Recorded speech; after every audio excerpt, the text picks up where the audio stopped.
아침 묵상에 오신 여러분들을 환영하고 축복합니다. 하나님께서 새로운 날을 허락하셨는데요. 새로운 날에 걸맞는 새로운 은혜로 오늘 하루 우리 인생을 지킬지 믿습니다. 오늘은 시기와 질투라는 제목을 가지고 전도서 4장 4절부터 6절까지 말씀을 좀 살펴봤으면 좋겠습니다. 우리 4절 말씀 같이 한번 읽어볼까요? 내가 또 본즉 사람이 모든 수고와 모든 재주로 말미암아 이웃에게 시기를 받으니 이것도 헛되어 바람을 잡는 것이로다. 예, 전도서 기자가 이 세상의 일들을 쭉 살핍니다. 그러면서 뭐라고 이야기하냐면 이 세상 모든 것이 우리가 하는 모든 수고와 모든 재주가 다 헛되다라고 이야기를 해요. 그럼 왜 헛되다고 이야기할까요? 이웃에게 뭘 받으니까? 시기를 받으니까 시기와 질투의 문제에 대해 다룹니다. 사실 우리는 그렇죠. 이 땅을 살다 보면 늘 누군가를 시기하고 질투하며 또 시기하고 질투받으며 살아가요. 서로 경쟁하고 정말 이기려고 그러고 또 이기면 또 누군가가 나를 이기려고 그러고 끊임없이 이런 관계 속에 살아간다는 거예요. 과연 이런 관계가 무슨 의미가 있냐? 라고 이야기하는 거죠. 특별히 오늘날 세상 사람들은 진화론을 믿잖아요. 진화론의 가장 기본적인 전제가 뭐예요? 경쟁이죠. 정말 환경에 적응하는 자는 적응하지 못한 사람은 도태되고 적응해서 살아남는 사람은 경쟁에서 이기고 그래서 발전하고 끊임없이 경쟁하고 끊임없이 다투는 게 세상 사는 거다라고 사람들은 말하는 거죠. 특별히 오늘날 우리 사회는 무한 경쟁 사회라고 이야기하잖아요. 정말 과거와 달리 태어나면서부터 끊임없이 경쟁해야 되죠. 심지어 형제 자매 가까운 사이에서도 서로 경쟁하죠. 경쟁을 이기기 위해서 평생을 위해서 노력을 하고 또 경쟁을 통해서 무엇인가 성취하고 쟁취하고 이런 삶을 사는 게 인간의 삶이란 거. 여러분 한번 돌아보세요. 오늘 본문에서 정말 전도서 기자가 시기와 질투의 문제에 대해 다루고 있는데 정말 우리의 삶의 모습은 아닌지 특별히 현대사회가 되면서 정말 우리는 끊임없이 경쟁하고 경쟁해서 이기려고 그렇게 투쟁하며 살아가고 있지는 않은지 돌아볼 필요가 있다는 거. 특별히 전도서 오늘 글을 쓴 전도서 기자는 우리가 솔로몬이라고 알려져 있죠. 솔로몬도 이 모습에 대해서 많이 봤어요. 다 아버지인 다윗은 자녀가 많았어요. 자녀가 많다 보니까 이 자녀들이 서로 경쟁했죠. 심지어는 자녀들 중에 한 명은 아버지와 경쟁해서 아버지의 왕위를 뺏으려고까지 했잖아요. 반란을 일으켰잖아요. 부모 형제 간에 형제들 간에 끊임없이 경쟁하고 시기하고 질투하고 서로의 것을 뺏으려는 모습들을 쭉 봐왔던 거예요. 그러면서 느낀 게 있죠. 결국에 이게 무슨 의미가 있냐는 거예요. 우리도 한번 돌아봐야 돼. 우리의 삶은 이러한 시기와 질투에 정말 빠져 있진 않은지. 그리고 이 시기와 질투로 인해서 우리 인생을 낭비하고 있진 않은지 돌아봐야 돼. 요즘 그런 이야기를 하더라고요. 어떤 이야기를 하냐면 여러분 혹시 있어 빌리티라는 말을 아세요? 있어 빌리티? 이게 무슨 말이냐면 있어 보인다.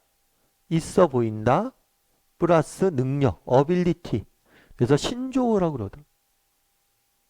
그래서 있어 보이는 게 능력이라는 거예요. 내가 무엇을 가지고 있어. 그런데 그거보다 더 많은 것을 가지고 있는 것처럼 보이는 게 능력이라는 거예요. 자신을 과시하고 드러내는 것. 있어 보이는 것. 이것 자체가 능력이라는 거예요. 그래서 심지어 어떤 기사에 보니까 어떤 분 같은 경우에는 되게 단칸방에 살아. 아주 작은 방에. 원룸에 사는 거죠.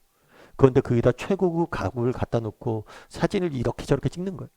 그래서 마치 대저택에 사는 것처럼 내가 굉장히 잘 사는 것처럼 그렇게 뭐 인스타에나 뭐 이런 데 보이게 만든다는 거예요. 그래서 있어 빌리티 샵도 있다고 그러죠. 있어 보이는 물건만 모아놓은. 왜 이렇게 있어 보이려고 그래? 끊임없이 남보다 나아 보이고 있어 보이고 이렇게 사는 거죠. 현대사의 모습을 보여주고 있는 거죠. 그런데 이렇게 있어 보이고 정말 경쟁에서 이기고 나아 보이고 막 이렇게 꾸며서 결국에 남는 게 뭐냐는 거예요. 예전 옥하는 목사님께서 그런 말씀을 하신 적이 있어요. 어떤 말씀 하셨냐면 옥 목사님이 이제 교회를 개척을 하셨는데 사랑의 교회 개척하셨는데 다른 사람들보다 좀 늦게 개척하셨어요. 왜냐하면 유학도 다녀오고 그러다 보니까 자기 개척할 때는 이미 자기 동기들은 자리를 다 잡고 있었던 거예요.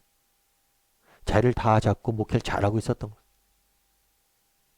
그래서 심지어 뭐 교회 처음에 했을 때 주일학교도 없어서 주일학교 운영할 형편도 안 돼서 뭘 했냐면 자기 주일학교 아이들이 오면 옆에 있는 교회에 주일학교 데려가요. 그래서 주일학교 프로그램을 하고 데리고 오고 그것이 주일학교 선생님의 역할이었다고 그래요. 근데 정말 그 말씀하더라고요. 근데 내가 받은 은혜가 있다. 그건 뭐냐면 내가 비교하지 않는 은혜라는 거. 내가 만약에 내 동료 목회자들과 나를 비교했다면 나는 나만의 길을 걸어가지 못했다.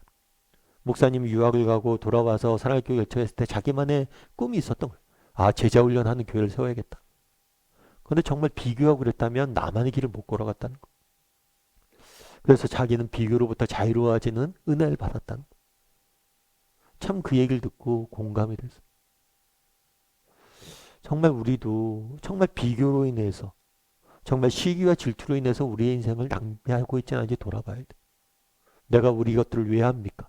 어떤 일을 행하는 것도 다른 사람을 시기하고 질투하기 위해서 행하고 또 내가 무엇인가를 이루었을 때 누군가의 시기와 질투로 인해서 우리 인생을 낭비한다면 그것만큼 무의미한 헛된 일이 어디 있어요? 전도서 기자가 이야기한 것처럼. 그래서 정말 비교하지 않는 은혜, 나만의 길을 걸어갈 수 있는 은혜를 우리가 맛봤으면 좋겠어요. 여러분 봉준호 감독을 아마 아실 거예요. 기생충이라는 영화로 아카데미 뭐 상도 받고 근데 이 봉준호라는 감독이 기생충이라는 영화로 아카데미 감독의 상을 받을 때 그런 얘기를 했어요. 어떤 얘기를 했냐면 자기가 영화를 배울 때부터 가슴에 새겨놓은 말이 있대. 그 말은 뭐냐면 영화계의 거장인 마틴 스코세이지라는 분이 했던 말이에요. 감독의 말이에요. 가장 개인적인 것이 가장 창의적인 것이다. 이 말을 늘 새겨뒀다고. 참 제가 이 얘기 듣고 되게 마음에 와닿았어요. 하나님께서 이 세상 모든 만물을 우리 모두를 각자를 다른 모습으로 지었잖아요. 한 명 한 명 특별한 존재로 지었다는 거예요. 정말 이 가장 개인적인 것이 가장 창의적인 것이다. 정말 우리 하나님께서 한 명 한 명을 다르게 지으셨어요. 그리고 우리 각자만이 감당할 수 있는 사명과 소명을 주셨어요. 이 사실을 신뢰할 수 있어야 돼. 왜 우리가 시기와 질투에 빠집니까? 정말 어떻게 하면 시기와 질투로부터 자유로워질 수 있어요? 정말 하나님이 주시는 은혜가 있어야 돼. 비교하지 않는 은혜가 있어야 돼. 이 비교하지 않는 은혜를 누리려면 어떻게 됩니까? 분명한 확신을 가졌으면 좋겠어요. 여러분들을 사랑했으면 좋겠어요. 여러분 한 사람 한 사람은 하나님의 작품입니다. 여러분만이 감당할 수 있는 사명, 여러분만이 정말 할 수 있는 일들을 위해서 하나님이 지으셨고 이 땅에 보내셨어요. 여러분 한 사람 한 사람은 하나님의 작품인 것. 이 사실을 기억했으면 좋겠어요. 그리고 나만의 길을 걸어갔으면 좋겠어요. 비교와 시기와 질투로 인생을 낭비하지 말고 정말 우리를 지으신 하나님을 바라봄으로 우리를 지으신 작가 되신 하나님을 바라봄으로 정말 우리 삶을 사랑하고 나의 가는 길을 소중히 여길 줄 아는 사람이 되었으면 좋겠어요. 그래서 비교와 질투로 우리 인생을 낭비하지 않고 각자 맡겨진 하나님의 소명을 따라가자 가며 살아갈 줄 아는 저와 여러분이 되기를 주님의 이름으로 소원합니다.